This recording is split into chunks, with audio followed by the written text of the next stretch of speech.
Hey everyone, I'm Trevor, and today we're going to take you on a full tour of the San Diego Zoo Safari Park and give you our best tips along the way for 2024. So let's get going. So our first tip for the San Diego Zoo Safari Park is actually to arrive early. There's hardly anyone here right when it opens at 9 o'clock. So if you haven't purchased tickets yet online, you can do that at the ticket booth here without there being a crazy line. It definitely pays to come earlier in the morning to avoid some long lines just getting into the park. Long parking lines, harder to find parking, and those ticket booths. Parking here at the Safari Park is not free. $20 for standard parking. Preferred parking starts at $38. RVs start at $38. Today we saw a sign that said preferred was $48. It doesn't make sense to arrive here around 2 or 3 in the afternoon. You will not have enough time to go through this whole entire place. And our second tip is as soon as you get in through the entrance here, just go straight over here and grab a park map. There are plenty of maps. My kids love the physical maps. They also have the mobile app. You can scan here, download the mobile app, but the physical maps, we always love to get them. The zoo is absolutely huge. Here's the entrance area down here, and we have this whole area up here and this whole area over here to explore. This area up here is only accessible via Africa Tram, which we will talk about a little bit later in the video. So we first enter the Safari Base Camp, which is like the first main area that you're gonna come across at the San Diego Zoo Safari Park. And this area is primarily where a lot of the food takes place. And there's also shopping that goes on here. And so this is kind of like your main hub. This is the area that you'll want to return to get to all the other areas here at the San Diego Zoo Safari Park. Now, where should you go first when you first get into the San Diego Zoo Safari Park? There are two main options. The first is that you could head down to the Africa Tram, because the Africa Tram opens at 9:15 and it gets long lines later on in the day. It's free. And again, we're going to talk about that a little bit later, but there's another option. And that's what we chose to do here today. So the Tiger Trail is over there off to our right. And if we go over here off to our left, we're going to go head towards Walkabout Australia. That's where we want to start. And the reason for that is this entire pathway is all uphill. I mean, all uphill. And so do it earlier on in the morning when you have the most energy. And then everything else in the safari park is going to be mostly downhill from there. Now this is Walkabout Australia, and we do have some wallabies over here off to our right hand side. Love always coming over here to see the wallabies. So we got 1, 2, 3 around this tree there, and then I've got another 2 up there. You can actually get into this area and get pretty close to them. We'll show you that in a second. See, here at Walkabout Australia, they actually have this wallaby marsupial walkway that we can go into. And in here, they have this nice little pathway that you can go around. And if the wallabies so deem that they will want to come near the path, you can actually get pretty close to them. However, we do have to stay on the path, and they may choose to just stay down over there today. Who knows?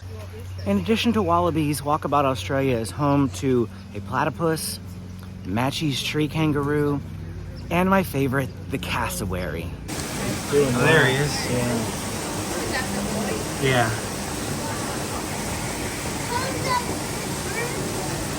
It was a rare treat for us to see both the female and male platypuses. The exhibit is arranged in such a way that they actually don't force the platypus to be out on an exhibit.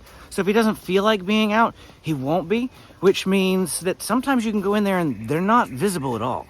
Plan to do a lot of walking. We do an average of 15,000 to 20,000 steps during a day at the safari park. So make sure that you wear comfortable, worn-in shoes.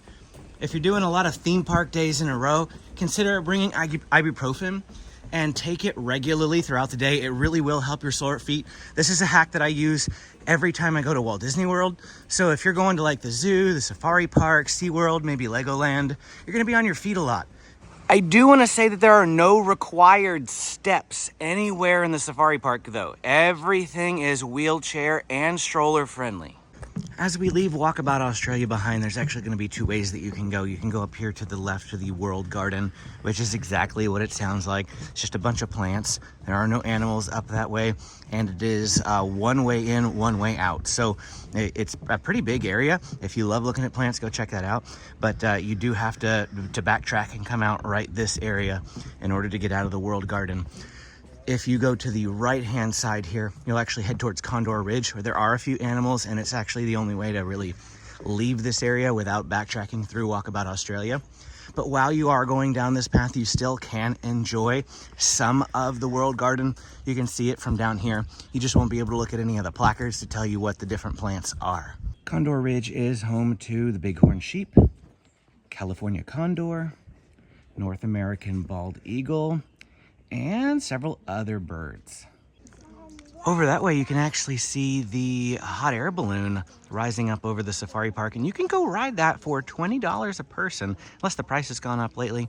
It's not too expensive, actually. However, I will absolutely never get Amy on that. Nope. Though my mother did it, and she said she would never do it, and actually liked it, so I don't know. But it would have to be an absolute no windy, nothing day if I ever went up that thing.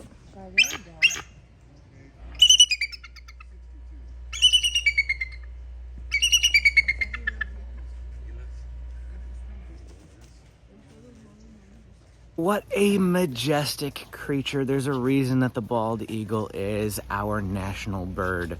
Now, a quick word about bald eagles. You actually won't find one at the San Diego Zoo, only here at the safari park.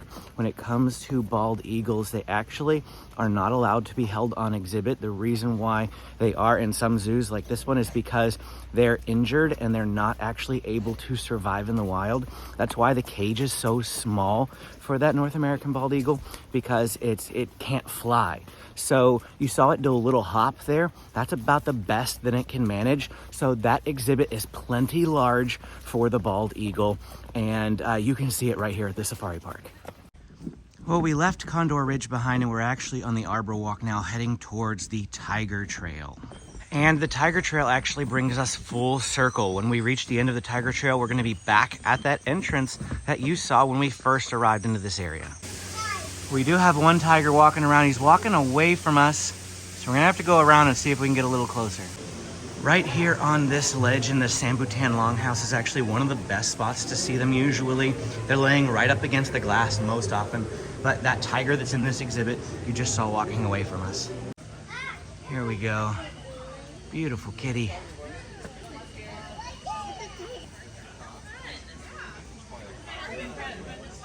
In order to get out of this area, we do have to go back across the Safari Walk Bridge in order to get down to Safari Base Camp, and then we can pick a different path to continue our tour of the zoo.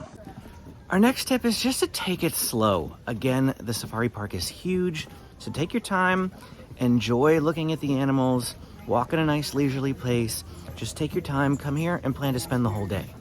As we come back into Safari Base Camp, I do want to mention Thorntree Terrace again. Here's a look at the food that they offer for their entire menu, but they are open for breakfast, so you can get some bagels, some cinnamon rolls. Let's actually go check out and see what their full breakfast menu looks like. Well, actually, their menu doesn't seem to split it into breakfast and lunch. I don't think that you can order lunch menu items, though, this early in the morning. However, as we're taking a look at this menu, it gives you a good idea of the prices for food throughout the safari park. We're gonna head down on into the Nairobi station now, which is where you're gonna find Robert the zebra. But they do have some other paths that you can take. This area is actually really, really huge with a lot of different animals around it, including the Mombasa Lagoon, which is just a beautiful scenic area. You'll have to check it all out. If you're taking it nice and slow, expect the San Diego Zoo Safari Park to take you between 4 to 5 hours to accomplish. Maybe longer if you are spending a lot of time at each of the exhibits. And here he is, Robert the zebra. What are your guys' favorite animals at the safari park? Oh, pandas? Well, we don't have pandas here, but they are really cool. Did you know that they only eat bamboo? But also bamboo is made out of grass. So technically, pandas and I eat the same thing.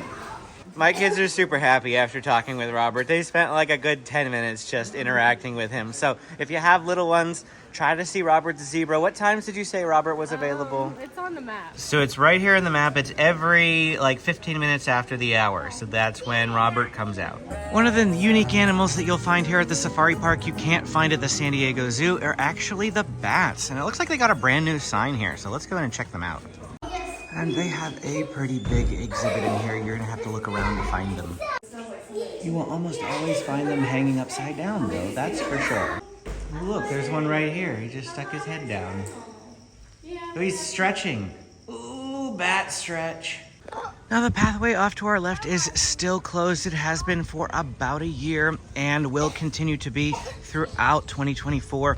They are redoing Elephant Odyssey, and I believe it's not opening until 2025, so this pathway will be closed when you visit. You will have to go this direction in order to get down into the lower portion of the safari park. It's the only way to go at the moment. So we're gonna head down this direction. The gorillas are actually over that way, but we will catch the gorillas when we swing back through here. Now, if you want to get into the Africa Loop, which is the lower portion, and to see those elephants, you do have to head down this direction. However, I did want to mention that again, the gorillas are up this way. So when we come back through here, we'll go up that way to go see the gorillas on the way out. So when you take the end of that path, you will end up here at some elevators. Now they do have some stairs that you can go down, which is what we're gonna do. But they do have elevators because once again, I said that this is wheelchair and stroller friendly. That will take you down to the lower area, and then you can explore the rest that the safari park has to offer. I get asked all the time in the comments of my videos whether or not you can do the safari park and the zoo in the same day. And if you have questions like these, feel free to drop them in the comments. I try to answer every single comment here on the channel. So the answer to that question is, while it's theoretically possible to do both in the same day, it's not recommended. The two are located about 40 minutes apart. The zoo is in downtown San Diego. The safari park is inland in East County in Escondido. And so they're a 40-minute drive between the two, and that's without traffic. I did get carried away in talking that I forgot to mention that you see that elevator there? You actually can go to the left if you want. We came down here to the right, which is actually by the balloon. The balloon safari is right over there. There's a little food shack over here. And then actually over this way is the lion camp, which is where we're headed right now. I also get asked a lot, if you only have one day, which should you go to, the zoo or the safari park? And I always tell people that if you have never been to San Diego before, or you've never visited either the zoo or the safari park, go to the zoo first and foremost. But the safari park is just as phenomenal, just as fantastic. It just has fewer animals overall because it sticks to mostly the like safari theme. So we bypassed the lion camp temporarily because we wanted to come down to the Africa Tram, and now it's time to talk about that. So the Africa Tram is a free experience. They do have priority boarding available here for $25 a person. That's kind of like Fast Pass if you want to skip the line. At this time of the morning, it's really not too bad. We've come by here before afternoon on a busier day, and this whole little switchback area has been filled with people, and the line could be crazy long, which is why we recommend that sometimes you might consider coming here first. But we just got on our tram, and it took about 15 minutes of waiting, so it wasn't too bad, and we're excited to take the tram today. Once again, the Africa Tram goes around a loop of the safari park that you can't access on foot. The only way to see it is to take the tram. It is a free tram, and it takes about 25 minutes to do the loop, so it's a really great ride. One thing that I love about the safari park and the Africa Tram in particular is that this African Plains area is just a giant open savanna. There are no cages. The animals can free roam as if they were in the wild. It's big, wide open space. They don't have predators to worry about, and so they have all sorts of animals in here that are all together as you would find them in Africa. And the tram takes you around this area. You definitely come on the Africa Tram if you want to see a lot of animals like giraffes and zebras and rhinos. Now you notice there's a baby giraffe over here, and that is Elliot, baby Elliot. He is 12 weeks old. Oh, 12-week-old baby Elliot. How cute. Tall right now is known as mate guarding. He is standing really close to the female. But all of these mannerisms that the male giraffes have, he'll be teaching Elliot them. So because it is just a big open savanna, the animals are able to move around as they please, and we weren't able to get a good look at the rhinos or the zebras today because they just weren't in a viewable area, but I have in the past seen them up close. So every time you come on the Africa Tram, it is a different experience. But look at this, we're getting a nice up-close view of the giraffes now because they're on the other side of the exhibit as we're swinging back around. Oh, there's a wildlife safari in there at the moment. That's a paid experience. There are plenty of tours and upgrades that you can do here at the safari park that get you up close to the animals. Some of them let you feed the giraffes. That one might be one of those. You can check those out on their website for the prices and the different safaris that they offer. That's a gorilla up there on the hill. I actually had no idea that we had a part of the safari park where the gorillas were free roaming. I thought they were all at the gorilla exhibit, but this is like a different, yeah, you can't see it really very well from the public walkways, she just said, but I had no idea that was there. I absolutely love the Africa Tram. We go on it every time we come. It never gets old. And I do want to let you know that they also have a Spanish tour. So if you have people who only speak Spanish in your party, they do have a Spanish tour. There's I think just one throughout the day. So you have to check the time. I think it's like 1 o'clock. I could be wrong. Definitely check it before you come. But they do have a Spanish only tour.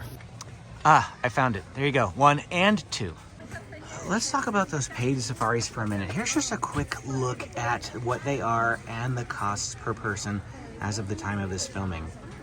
So they have several different options that you can choose from if you'd like to upgrade your experience here at the safari park. In fact, we've done the Flightline Safari before and it was a blast. I'll put a link down in the description if you want to check out that video and see, what it's all about. We loved it. Now we are going to bypass the lion camp yet again, but that's just because we have to get to lunch. We have a reservation at the watering hole. While we're on our way up there, let's talk about weather. Right now, it is very nearly January, and it is fairly on the chilly side. You can see that I'm wearing a jacket. It's not too bad though. It's like maybe high of 60 degrees today, 58 degrees, I think high of 58. And so not too bad. It never gets below freezing here in San Diego.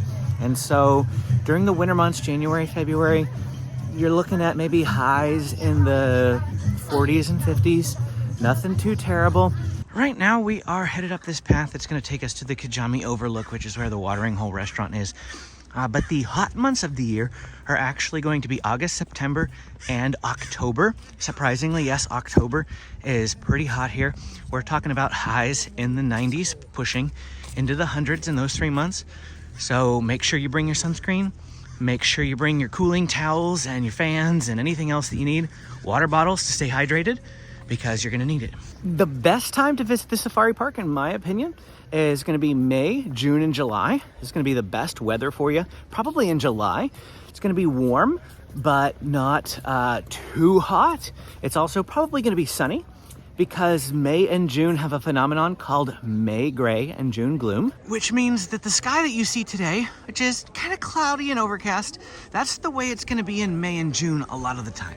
And here we are at the Watering Hole restaurant. This, in my opinion, is probably one of the best places to eat at the San Diego Zoo Safari Park. It does need reservations. You can make those at Open Table. We were able to make them yesterday, so they had wide open reservations. And that was, no problem. We did that for 11:30 for lunch here. And one of the best parts of the Watering Hole is just the view. This is where we're seated, and look, we can look out over the savannah there. A lot of times you can see animals, rhinos, giraffes, things like that walking by. I don't see any right at this minute, but we have plenty of times in the past. This actually isn't too overly pricey either. Take a look at this menu here. $17, $18. This is, the same price, if not a little bit cheaper possibly, than Thorntree Terrace, but really, really good cost value here for a sit-down service restaurant that you also get this just absolutely amazing view for. So I came out here on the lawn while we wait for our food, and I did see several animals over this way. We have a giraffe down there by the watering hole. And we have several rhinos over here taking a nap, and it looks like one of the paid safari tours is up nice and close to them. But there are some more animals on the savannah if we just open our eyes. They are all over the place. Here is a quick look at Benjamin's mac and cheese kids meal. He's already been tearing into it. It actually came out before the rest of our food, so I'm not quite sure on that, but this was $11 for the mac and cheese. It also comes with applesauce, animal crackers, and a kid's drink, which he got lemonade. And here is a look at my pulled pork sandwich. Now, this was $17. And look at all the pulled pork that is on there. That is a lot of pork. And then Amy got the beef and cheddar, and she's splitting with James, so it's cut in half there. We can see some roast beef, and then they've got beer cheese melted on top. Pretty affordable meals compared to the rest of the safari park. While we're talking about pricing, let's talk ticket prices to come to the safari park. Adults are $71.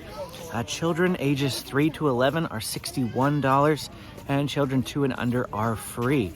Now, if you are to pay online before you come, you'll actually be able to save $2 to $4 per ticket as an online pre-registration savings. If you want a 2-day ticket, it is going to cost $118 for adults or $108 for children. They even have a 3-day ticket deal with SeaWorld for $190 for adults and $180 for children. If you're looking for hotel packages, call my friends at Getaway today. I'll put the number here on the bottom of the screen. Tell them that SoCal Disney Dad sent you. Alternatively, you can click the link down in the description and you'll be able to get the best rates for coming and visiting San Diego or Anaheim or anywhere else that you want to go in Southern California. Another option to consider is actually getting a membership to the zoo. If you plan on visiting San Diego at least twice throughout the year, an annual pass membership will actually be a better financial deal for you. And if you get the premium wildlife protector pass or above, you'll actually get free parking here at the safari park as well. Now, as we approach the current area where you go to see the elephants, we're passing some tents over here off to our left. And this is the Roar and Snore campground. This is an extra added fee, but you can actually sleep in the safari park in these tents. They have different levels of tents, so different levels of amenities and things like that are available. But to get to the elephants, I think we have to go up through here right now. This is the way to go. Wow, Elephant Odyssey is under construction. The viewing isn't really all that great right now, but that is what it is, so it's the most of what you can make of it. So normally the viewing would be down over that way, so we're kind of like off to the side here. We still can see the elephants, they're just in the distance. And here's about as close as I can zoom in on my camera to see one of those elephants from here. And one of the volunteers just told us that these two elephants are courting each other, so that's a special treat that we get to see the elephants courting. Oh, the poor females today we've seen. They have all these males chasing after them. First the giraffe and now the elephant. Poor thing. Now to get back out of this area, we actually have to retrace our steps and head all the way down to the lion camp. When we passed through the lion camp earlier on our way to lunch, we actually didn't see any lions anyway. So we're hoping that they're out now since it's a little bit later on in the day. Now, unfortunately, I still don't see the lions out on exhibit. We have a couple of females, and last year when I did this video, we did not have a male, but over the course of the year, we actually got a male. His name is Bo. He came from Colorado, I believe, and now he is here at the San Diego Zoo Safari Park, but none of those lions are out and visible at the moment. So here's another split in the road. If you head off to the left, you actually go towards Okavango Outpost, which is a quick service dining location here at the safari park. We chose to go to the right.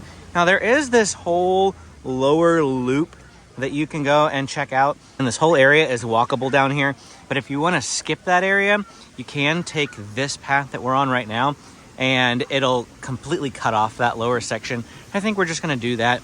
So here at this fork, if you were to go down that pathway, it actually takes you down to that loop that I just said we're skipping. So instead, we're going to go this way, and this will take us back towards that elevator, and we can see some other animals along the way, like the okapi.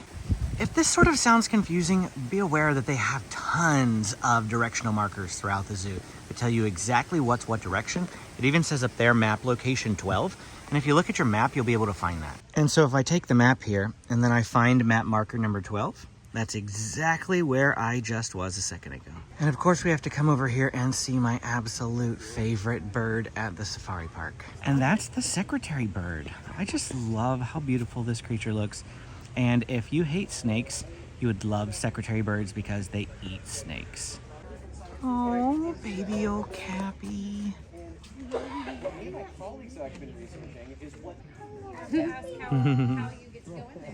Very curious.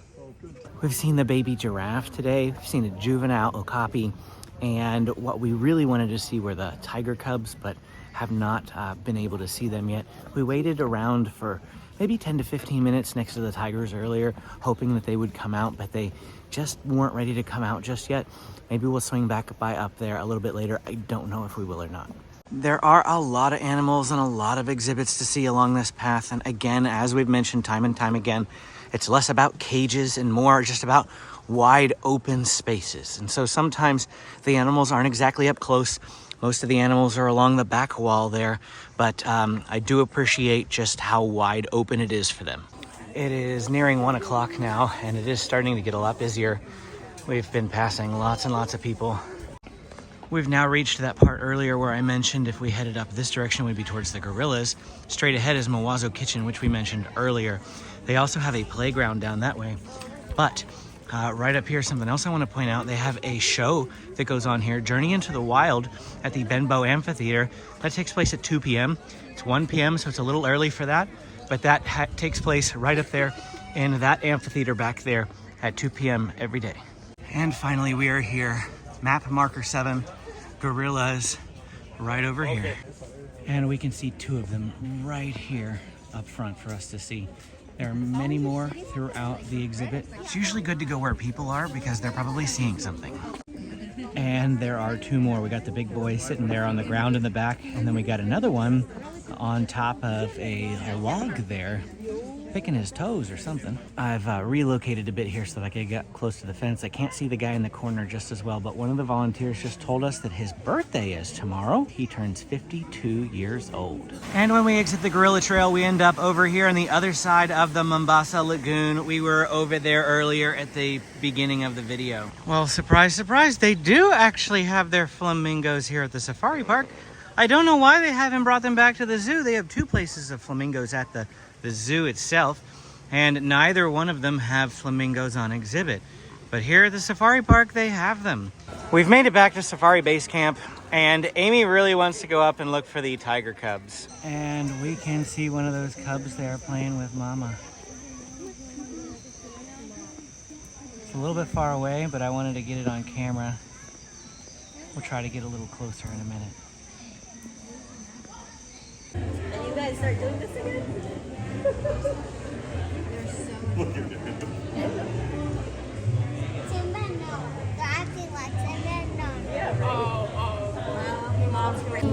Here comes Mama. Right up next to the glass here. Someone's all tuckered out now after playing. Well, that was super fun and well worth coming back up here for. So make sure that you come see the little tiger cubs because they're so cute. While you're on your way out, there is one final thing that you can do, and that is go through the Wings of the World. Now, I hate aviaries, so we're not going to go that way. We're actually going to exit through this direction. And you do leave the safari park the same way that you enter it. And that aviary exits right there, but you're going to find yourself back at the turnstiles. And that's it for our time here today at the San Diego Zoo Safari Park. If you enjoyed this video, please hit the like and subscribe button.